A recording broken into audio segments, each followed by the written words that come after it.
Today we're going to talk about books that instantly left an impact on me, and I think they all left an impact in their own weird way. So we're going to get into them and get into the reasons, and hopefully inspire you to pick them up. Maybe you don't feel the same way, but just if you don't agree with my list, please let me know because I'm always interested for new suggestions. And I feel like this is the kind of book I love to find, the kind of book that instantly makes you see the world in a different way. So, if there's anything that I left off, please let me know. I could make another list of this. I could keep going, but I think these are the ones that I read them, I put them down, and I was like, there's something in this that's so unique, that's so distinct, and yeah, here's my attempt to bring that to you. The first thing is Sand and Foam by Khalil Gibran. It's part of this collection of Khalil Gibran's works. I wish I had a distinct one that I could show you, but I read Sand and Foam, and I just quite literally have to tell you that I didn't put it down until I finished it. It's one of those works that I think captures everything and anything in the simplest of terms, and the way I like to describe Gibran is he's perfectly capable of making you cry tears of sadness and tears of happiness all at the same time. And he truly is one of the best poets. His voice is so distinct. I wonder what he's like in his original language, but I'm reading it and there's such a heart, there's such a soul, there's such a depth to it. Sand and Foam is essentially aphoristic poems that, well, it's a collection of aphoristic lines that are somewhat poetry, somewhat philosophy, somewhat almost a Nietzschean style of doing things, but he talks about everything from the nature of reality to how to be a good host, and somehow tying it all together into a coherent piece. And it's truly some of the finest, most inspirational writing that I've ever read, and yeah, I really urge you to pick it up. The next thing we have is Ficciones by Borges. This is a collection of short stories that somewhat try to tackle the impossible. What Borges really tries to write about is the unthinkable, in that he tries to create scenarios that are so complex that they're impossible to even think about.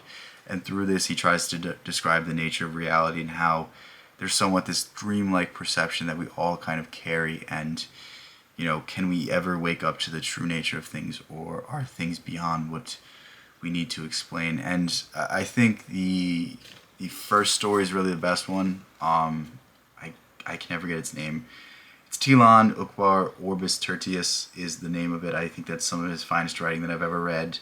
Other notable stories are the Babylon Lottery, the Library of Babel, and the Garden of Forking Paths. But pretty much all of these have their own weird twist, and pretty much all of these kind of have their own distinct style. And in some ways, it kind of sucks because you're like, I want to get more of this, but in other ways, he keeps it nice, short, and sweet, and you can always go back to reread it. And that's what I most like about Borges, is that he somewhat tackles the same things that Joyce tackles, but instead of 800, 900 pages, depending on the version of Ulysses that you're reading, Borges does it in a handful of pages, and I somewhat appreciate that. But the next thing we have is The Marriage of Heaven and Hell by William Blake.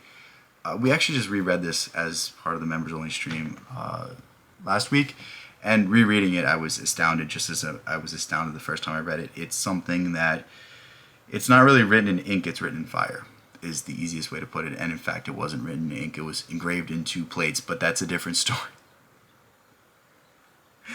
But essentially, The Marriage of Heaven and Hell is Blake's attempt to tie together the somewhat contradictory nature to life, the somewhat contradictory nature to set beliefs and dogmatic beliefs, and how can we come to grips with these things, and how can we explain why certain realities aren't necessarily what true life is about, and trying to get over this idea of original sin, trying to get over this idea that original sin is a bad thing, where in fact the fact that we're imperfect makes it actually any point to life. Because if you did the right thing in every moment, then why would you ever make the right decision?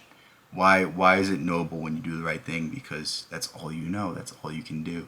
Whereas when you can do wrong, when you do right, it means all that much more. And this is where we get the very famous quote that Huxley used in the beginning of The Doors of Perception, and it's more or less, if the doors of perception were cleansed, then man would see the world as it is, infinite. And that really talks to our idea of the world and our conception of the world and how things are beyond what we can ever begin to explain, and all sorts of ideas like this in this work. And I really urge you to pick it up. It's again some of my favorite poetry that I've ever read. The next thing we have is Walden by Henry David Thoreau.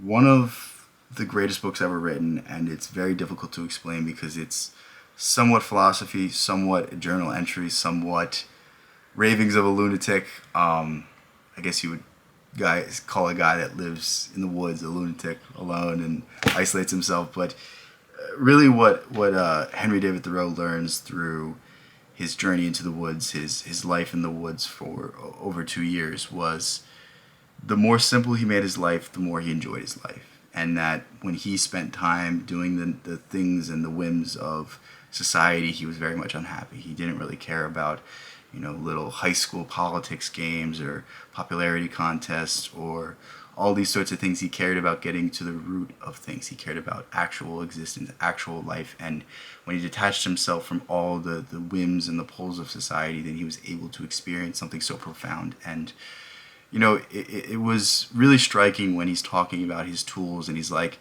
I really appreciate this tool because it allowed me to eat over the winter. I really appreciated this. I really appreciated that. And how often do we appreciate things? How often do we express gratitude? And there's something so profound in breaking your life down to the minimalist aspect of things and understanding that when you can appreciate things, that's when you can really sort of have a good life. The last thing we have is In Search of the Miraculous by P.D. Uspensky, which is essentially his attempt to systematize Gurdjieff's system.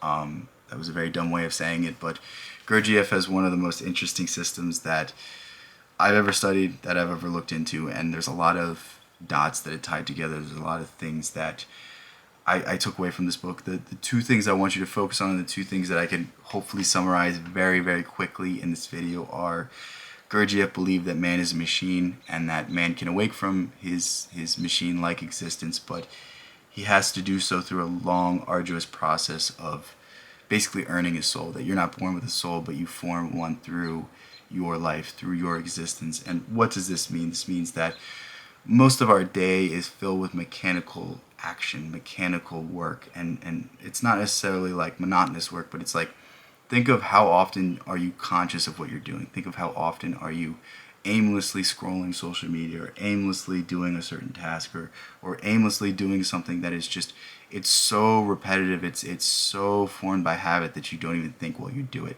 Tying your shoes, eating your breakfast, drinking your coffee, those sorts of things, versus how many things are we consciously doing. And what Gurdjieff tells you to do is basically start observing the machine. Don't stop what you're doing. Don't stop your habits, but just observe your things. Be aware of what you're doing. Be aware of the things that you do without even knowing you're doing them. And once we can start to be aware of the machine, then we can start to control the machine. And what I mean by this is that being aware of what you're doing. I know I'm making a video. I know I'm looking at the camera. I know I'm speaking. I know what I'm going to say next, and I'm aware of that. But in the next 5 seconds, or in the next minute, or the next 2 minutes, I might slip out of this awareness, and it's attaining that awareness as much as possible and being conscious as much as possible.